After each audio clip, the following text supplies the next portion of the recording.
अस्सलाम वालेकुम, good morning. कैसे हैं? आई होप आप लोग अच्छे से होंगे। तो आज संडे है और 22 है ना, अक्टूबर।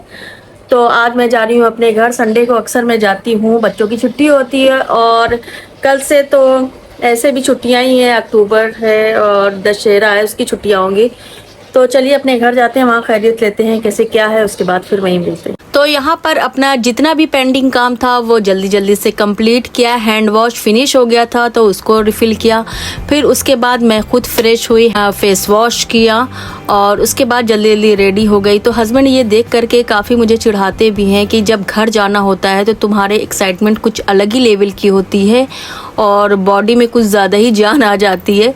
तो मैं ये कहती हूँ कि जिसकी शादी अभी हुई हो, कुछ साल पहले हुई हो या 10-15 साल, जितने भी साल होते हैं, लेकिन उसको जब पता चलता है उसको घर जाना है तो वाकई बहुत खुश होती है। ये मेरे साथ नहीं, अक्सर सारी लेडीज़ के साथ ये होता है।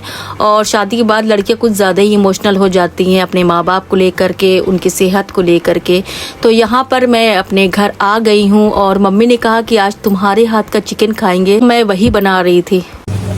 तो यहाँ पे चिकन बनाने की तैयारी हो रही है और चिकन मैं आज बना रही हूँ। मम्मी ने कहा आज तुम बनाओ, देखें तुम्हारे हाथ खाते हैं। एग्जॉस्ट चल रहा है तो इसी वजह से आवाज़ बहुत आ रही है। अरमान अभी आए हैं, जोहान नमाज पढ़ रहा है और यहाँ पे मैं चिकन बना रही हूँ। और ये ग्रेवी तैयार हो रही है बनके यहाँ पर।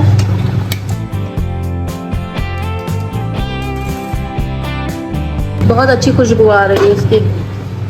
उसके बाद रात हो गई, खाना पीना हो गया था। नेक्स्ट डे बच्चों के स्कूल थे तो काफ़ी रात हो गई थी, तो दोनों बच्चों को लेकर के मैं घर आ गई। अरे जल जा जल जा, जल गई। और ये मच्छर की अगरबत्ती, मच्छरों को भगाने के लिए। जल जा, क्योंकि मच्छर इतने ढीठ हो गए कि रिफिल से जाते ही नहीं, इसलिए आधा इसका इस्तेमाल करना पड़ता है। अच्छा, तो ये नेक्स्ट डे मॉर्निंग की क्लिप थी और आज मुझको जाना था मार्केट। मैंने अपनी फ्रेंड को कॉल किया क्योंकि वो भी कई दिन से बोल रही थी कि मुझको मार्केट जाना है, लेकिन उसके बाद उसका प्रोग्राम चेंज हो गया। मैंने बहुत फोर्स किया तो उसने बताया कि हस्बैंड से उसकी अंडरस्टैंडिंग बिल्कुल भी नहीं है और वो अक्सर कुछ ना कुछ ऐसा ही हो जाता। तो मैंने सोचा कि ये आप लोग से भी इस तरह की बातें शेयर करें। हो सकता है कि बहुत सारी ऐसी लेडीज़ हैं घर की बात नहीं बता पाती और शादी के बाद बहुत सारी बातें ऐसी होती है जो अपने माँ बाप को, अपने भाई बहन को छुपाती हैं और वो अंदर ही अंदर घुटती रहती हैं, डिप्रेशन में हो जाती हैं। तो मैंने उसको काफ़ी बार कहा कि तुम अपने घर में ये बात शेयर करो, तो वो सोचती कि अब शेयर करने से कोई फ़ायदा नहीं है क्योंकि माँ बाप भी परेशान हो जाएंगे। तो मेरे उन्हीं माँ बाप से ये दरख्वास्त है कि अपनी बेटियों को ऐसी एजुकेशन दे जो शादी के बाद भी उनके काम आ सके, क्योंकि ये ज़रूरी नहीं कि बेटों को ही अच्छी एजुकेशन दे। आजकल कोई गारंटी नहीं होती है कि शादी के बाद आपकी बेटियों की लाइफ अच्छी हो सके, क्योंकि कोई भी सिचुएशन आ सकती है। तो कम से कम अच्छी एजुकेशन होगी तो वो स्ट्रांग रहेंगी, शादी के बाद कोई भी सिचुएशन हो पाएगी तो वो हैंडल कर पाएंगी आसानी से। तो अब वो यही इसी में परेशान होती कि मैं क्या करूं क्या नहीं करूं, कैसे सेल्फ डिपेंड हूं, अपने बच्चों को कैसे पालूं, मैके में रहूंगी तो क्या करूंगी, वहां पर अपने बच्चों पर कैसे ध्यान दूंगी, वहां पर डिपेंडेंट रहूंगी तो भी अच्छा नहीं रहेगा।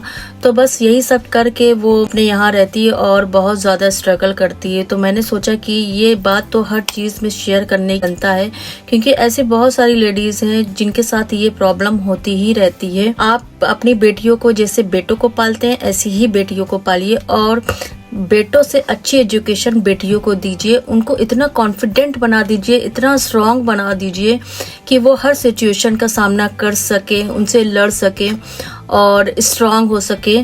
तो मेरी सबसे यही दरख्वास्त हो कि बेटे से ज़्यादा बेटियों को अच्छे से परवरिश ज़रूर करनी चाहिए, क्योंकि उनकी पूरी फ्यूचर का सवाल होता है। क्योंकि शादी के बाद कोई साथ नहीं देता, उनको खुद अपने आप को ही स्टेबल करना पड़ता है। तो ये रियल लाइफ है भैया, यहाँ पर कुछ भी हो सकता है, किसी के साथ भी हो सकता है। तो हर इंसान को चाहिए कि अपनी बातें शेयर करे और एक दूसरे को थोड़ा सा इनकरेज करे। तो मैंने भी अपनी फ्रेंड्स के साथ यही किया कि तुम डरो नहीं और डट के सामना करो और हम तुम्हारे साथ हैं। तो बस एक दूसरे का साथ देते हुए आगे बढ़ना चाहिए। और यहाँ पर मेरा सारा काम कंप्लीट हो गया था चौक का। उसके बाद फिर मैं यहाँ पर अपनी हेयर कट कराने गई। बहुत टाइम बाद मैं इस रूट में आई हूँ। तो ये मेरे कॉलेज के तरफ का है। जब भी मैं इस साइड आती हूँ तो मुझे अपने कॉलेज की स्कूल की याद आती है।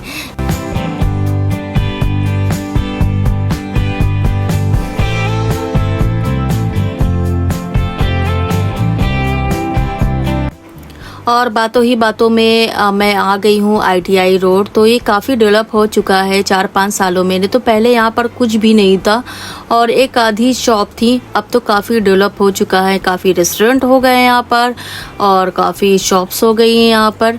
तो यहाँ पर एक नर्सरी है जहाँ पर तो बहुत अच्छे अच्छे यहाँ पे प्लांट्स होते हैं और मैंने भी कई ठो यहाँ पर प्लांट पहले भी लिए हैं जो काफ़ी अच्छे ग्रो कर रहे हैं।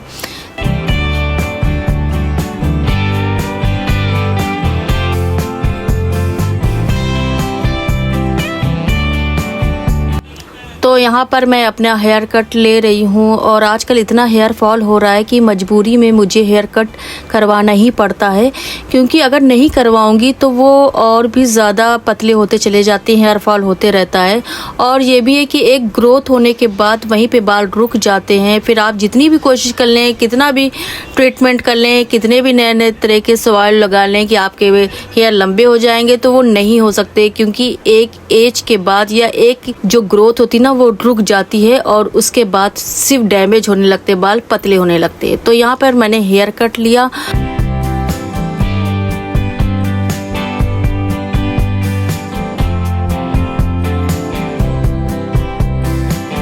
अच्छा, मेरे हस्बैंड को ना लंबे बाल इतने पसंद है कि वो बता ही नहीं सकते। तो वो कभी कभी ख्वाहिशमंद निगाहों से मुझे देखते हैं कि अब की ये हेयर नहीं कटवाएगी और इसके बाल लंबे हो जाएंगे। तो मैं यही उनसे कहती हूँ कि प्लीज़ एडजस्ट कीजिए।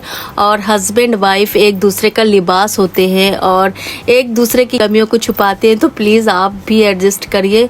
और यही चीज़ है जो मैं नहीं कर सकती हूँ। मैं बहुत कोशिश करती हूँ कि मेरे हेयर लॉन्ग हो जाए, लेकिन जब लॉन्ग होने लगते हैं तो वो फिर हेयर फॉल होने लगते हैं, वो ख़राब होने लगते हैं और भी ज़्यादा। तो यही है कि मैं स्ट्रीमिंग कराती रहती हूँ बराबर, तो वो हो ही नहीं पाते हैं। और उसके बाद फिर अरमान को लेकर के, उसको काफ़ी थक गया था तो उसको जूस पिलाया, आइसक्रीम खिलाया। अच्छा, बच्चों को मार्केट ले जाओ तो उनको थोड़ी थोड़ी देर में कुछ खाना पीना होना चाहिए।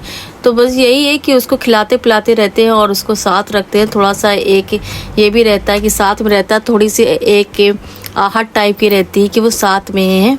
और फिर उसके बाद टेलर क्या गए, अपने सारे कपड़े उठाए हमने जो मैंने सिलवाए थे और थोड़े से 1-2 सूट लिए। शाम हो गई थी, फिर भाभी आ गई थी मिलने के लिए, क्योंकि वो उम्रा जब गए थे करने के लिए तो नहीं आ पाई, तो इस टाइम आई हैं।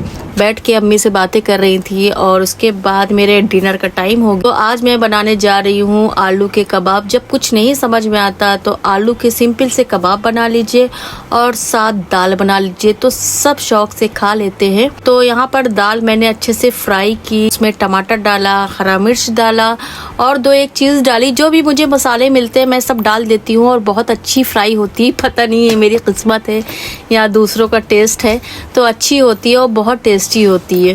तो यहाँ पे दोपहर की दाल थी, उसको मैंने अच्छा बना करके फ्राई कर दी। लेकिन जब हस्बैंड आए तो उनको दाल पसंद नहीं आई, उनको चाहिए था दाल के साथ अंडा। तो यहाँ पर मैंने उनके लिए ऑमलेट फ्राई किया और वो खुशी खुशी खा लिए। तो कैसा लगा मेरा आज का व्लॉग? आई होप आप लोग को ये व्लॉग पसंद आया होगा। अगर जो भी बातें हों, आई होप आप लोग को अच्छी लगी हों, दूसरों से रिलेटेड या किसी से भी रिलेटेड। अगर पसंद आए तो प्लीज़ लाइक, शेयर और चैनल को मेरे सब्सक्राइब कीजिएगा। नेक्स्ट व्लॉग में इंशाल्लाह जल्दी मुलाकात होती है। तब तक के लिए अल्लाह हाफिज़, अपना ख्याल रखिएगा। Bye bye.